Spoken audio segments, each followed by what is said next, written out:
Hi, I'm James Van Osdell. This is Car Con Carne, and if you own a home in the Chicago area, in the suburban Chicago area, you know winters are brutal on your home. They are hell on your doors, your windows, your gutters, and then you get no relief because spring comes along and the storms just do tons of damage. If you think you may have damages that could qualify you for a roof and or siding replacement through your insurance, you need to talk to my friends at Suburban Roofing and Siding. They'll give you a free 9-point inspection of your property exterior before you call your insurance company. Let them assess any damages you may have and walk you through the steps of a claim, hassle-free. They're an accredited member of the Better Business Bureau with an A+ rating, and all their contractors are licensed, bonded, and insured. They also use the highest quality materials available at no additional charge to you. Call 224-677-6149, 224-677-6149, or visit them at suburbanroofingandsiding.com. If you're a homeowner, these are the new friends you need to make, Suburban Roofing and Siding. And welcome to Car Con Carne. I'm recording this on Friday the 13th, January the 13th, 2023. That feels good, right? Yeah, I forgot. What could possibly go wrong? Fingers crossed. Yeah. And I can't say this with every guest, but I can say it with you. Hi, sweetie. Hello. Hey. I have Sweetie in my car before Punk Rock Tacos in Villa Park. To my right, if you're watching this on Facebook or YouTube, it is Birdy. In the back seat, it is Sweet, Johnny Marble. Hey, what's up? Of the band Sweetie. Before they perform inside Semitas in Villa Park on North Avenue, I was saying to Noah Corona, organizer of Punk Rock Tacos, the need for all ages opportunities, I feel like hasn't been this strong for a while. Like there's a real it's an emptiness that needs to be filled, and I think this is a great example of doing it. Absolutely. Like most of the gigs we end up playing are 21 and over, not even 18 and over, but 21 and over. And it doesn't really occur to me because when I was younger and going to the punk shows, it was, they were all over the place, in church basements and et cetera. But so absolutely. So I'm glad they've got this established, and hopefully it'll kind of resuscitate some life into the all ages punk scene around here. Speaking of church basements, Birdie, Bad Thing, Sweet Thing, the album. The songs range from Catholic Boy to Devil Girl. Uh-huh. Is there a religious rebellion thing going on there? Some maybe an upbringing? I was raised in Wheaton. Okay. So yeah, its reputation precedes itself a little. Yeah, like literally I had the idea for Catholic Boy when I was driving down College Avenue, like walking distance from the Wheaton College campus, and just my mind was kind of like, how can I go against the grain? And so that's kind of how that happened. There's always like a back and forth with that, a dichotomy of being evil, I suppose. So that was a fair assumption. Yep, you nailed it. All right, let's talk about Sweetie. Let's talk about the origin story of Sweetie. How did the band come together? Give me some background. So our original drummer, Joe, who's no longer with us, he's still alive. Okay, I was going to ask. Yeah, he's going back to college, so he'll be running sound for us someday, I think, hopefully. So he came up to me at a party at a DIY space in Union, Illinois, which is the middle of nowhere. Yeah. And he walked up and he goes, "You want to start a 2-piece band?" And I went, "Yep." And he said, "You play through 2 amps and I'll play drums?" And I said, "Yep." And it just happened. And the name just sort of came to me maybe a month later, like literally out of nowhere. And I just I texted him. I'm like, "How about the name Sweetie?" And he goes, "Perfect." And we just took off running from there. And Johnny and I bumped into each other at a 4th of July party this summer. Yeah, just recently, yeah. And he had played in a local band back in the day called Shotgun Gambling. That was like a bunch of my friends played in a band together. And so, I'd refused to have a bassist in Sweetie for like the majority of the time. And then I'd literally just gotten done yelling at someone like, "Mind your own business. Don't tell me I need a bassist." How can you have a groove without a bass, Johnny? Right. You need that low end. I'm not going to. Well, the 2 amps, I had a pedal. It was fine. We made it work. It was fine. But then, like, the moment we started talking, I was like, oh, wait, can I swear? Yeah. Okay. I was like, oh, fuck. He plays bass. He'd be perfect. He'd be a really good fit. And so I kind of started treading around that, and like, probably in my mind I was subtly interviewing him, but he probably knew exactly what was happening. But then it just kind of it happens when you play bass. Yeah. Well, now that you swore in the car, we can't have the after show in Wheaton. Yeah. After Punk Rock Tacos tonight. Oh man, they used to have a really great venue there called the Wheaton Grand, which was like an old movie theater that they like. There was a brief moment of time where they had concerts there, and like Plain White Tees came through, the Addicts played there, and it was such a cool venue. And then like Wheaton shut it down immediately, but I miss it a lot too because it was cool. Men and women had to stand like 4 feet apart. No dancing. Yeah. There's a bowl of holy water in the middle. Yeah.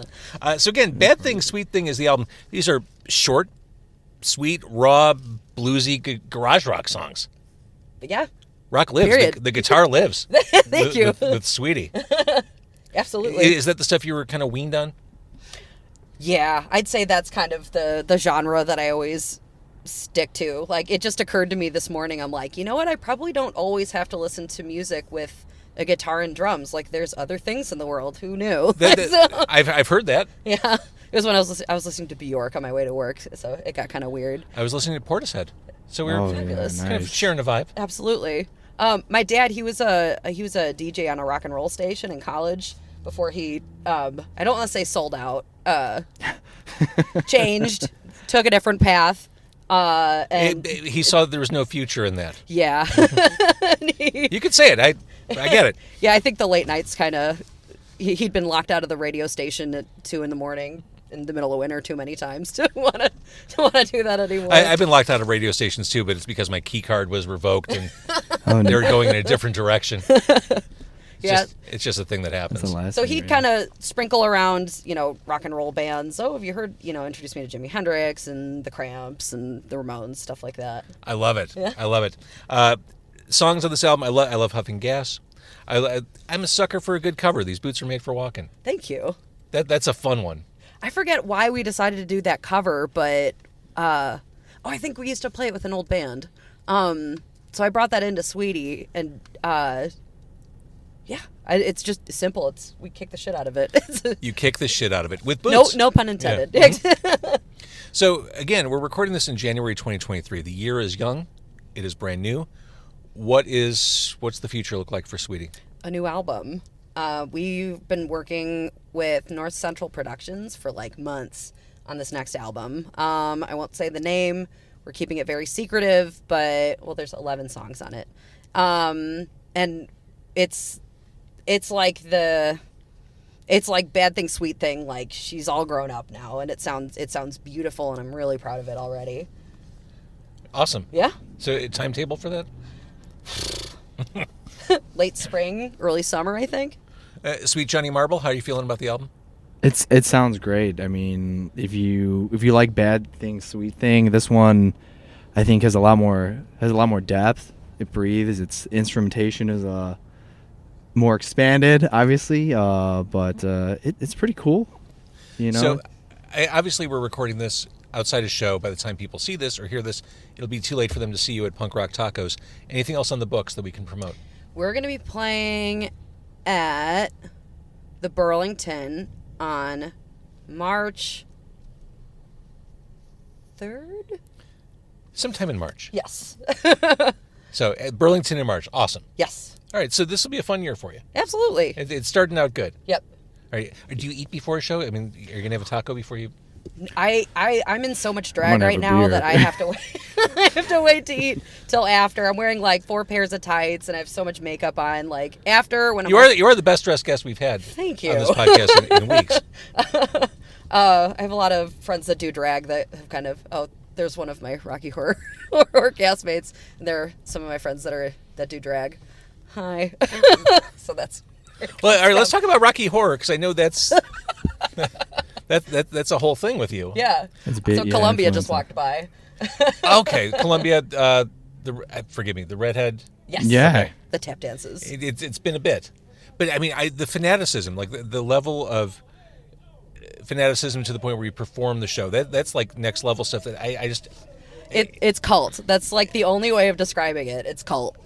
Well, I think it ties in a lot with the musical influences of like the Cramps, simple blues rock, but man, they were all into like that aesthetic, that sleaze culture that John Waters kind of cultivated on, and Rocky Horror, like they all kind of inhabit a similar space. By the way, I am okay with the youth of America discovering Goo Goo Muck decades later. Like, Me? too. Every time, like, I'm kind of a hater when it comes to, like, TikTok stuff, which I shouldn't be, but I'm just grumpy sometimes. But this, I'm like, let's get Poison Ivy her royalties. Yes. Like, let's line her pockets. I love her. Like, Yeah. keep that song cycling, especially, like, getting younger kids into the Cramps, hopefully. Of all the songs to hook them back in 2023, I didn't think it would be that one. Me neither. Maybe Bikini Girls and Machine Guns. Yeah. That song. Or with machine guns. Yeah. Love that song. So do I. Human Fly, but I digress. I don't reject the idea of a cool song becoming popular decades later. Like, fuck, let the kids listen to cool stuff. Yeah, everybody's playing Mountain now. That's the new big one. So if Mississippi Queen by Mountain can break on through again. Oh, yeah. For real? Yeah. Yeah, my partner watches TikTok a lot, so I can attest to that. Heard a lot of Mountain recently. Did not see that one coming. No. All right, but Rocky Horror, so what are you doing with that? So I am on the Shadowcast. So anyone who hasn't seen it, the tradition for the show is they show the movie on the movie screen, and then a bunch of people each person will dress as a character in the movie and reenact the movie at the same time that the movie plays in the background. It's called a Shadowcast. Okay, I didn't know that was what it was called. I've seen that happen Oh, yeah. for sure. Yeah, oh yeah. And so so the Shadowcast will reenact the movie, run around the theater, do the whole thing start to finish, like mirroring the movie, which is really tough because you have to be like, people can see if you didn't do the right thing right away. Yeah. So I play Meatloaf's character. I play Eddie. Eddie, right. As of recent. And yeah, just the whole culture around it. I started going to the one in Hollywood Boulevard when I was like a teenager. That's up by like Woodridge. Yeah. Yeah. They are the only cast I know that does a midnight show every Saturday, which is wild. I joined this cast out in DeKalb because I was like, it's an 8 p.m. show and they do it 5 times a year. I'm like, that's perfect. 8 p.m. Yeah, sold. I love it. Yeah. Not getting any younger over here. Nope. I'm like in bed by 11. I'm on it. I'm so there. I get it. Yeah. And then there's also an audience participation point to it where someone will say that's something in the crazy, movie yeah. and there's like a timed response Yep. that people yell. It's been years, but I remember all that. Yeah. And it's fun. Every time like someone says Janet, you have to yell slut, and every time someone says Brad, you yell asshole. It's so rated R. Like, Oh, yeah. But it's fun and it's raunchy and it's edgy and it's wild. I got to say, one of my most glorious moments as a small boy was seeing Susan Sarandon in that movie for my first Oh, time. absolutely. Oh, Running Absolutely. around her underpants. Oh, my Lord. Yeah. I remember I went to the before I joined, like a year and a half ago, I went to their October show, and I went with my friend Penelope, and she looks at me, she goes, Susan Sarandon is a snack. I'm like, you bet she is. A snack. I was like, that's the best description, but absolutely. A snack. I'm Yeah. using that. Probably not appropriately, but I'm going to use that. Oh yeah. Yeah. Oh yeah. Oh, but also I don't know if you knew this, she had pneumonia while they were filming. Really? She's running around in her underwear. She's soaking wet. It's in a old drafty castle in Scotland or England or wherever they were, and so she caught pneumonia. So she's actually like really sick for a lot of it. That's wild. So this for you, this is you have your creative outlet with Sweetie, but this is like an extra creative outlet for It you. is, and I don't have to make any decisions, and I really like it. Right. It's going to be what it's going to be. Same thing.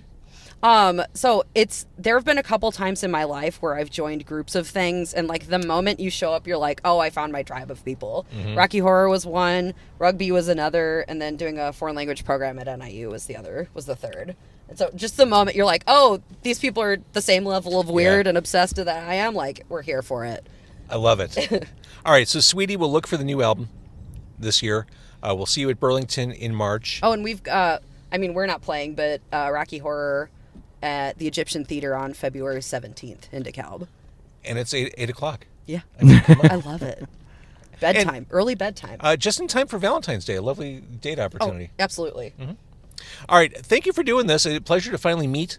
You as person. well. Yeah, Thank you. thanks, James. And we'll look forward to lots of new music and lots of fun. From Sweetie. Absolutely. Thank you. Thanks, Sweetie. Thank you.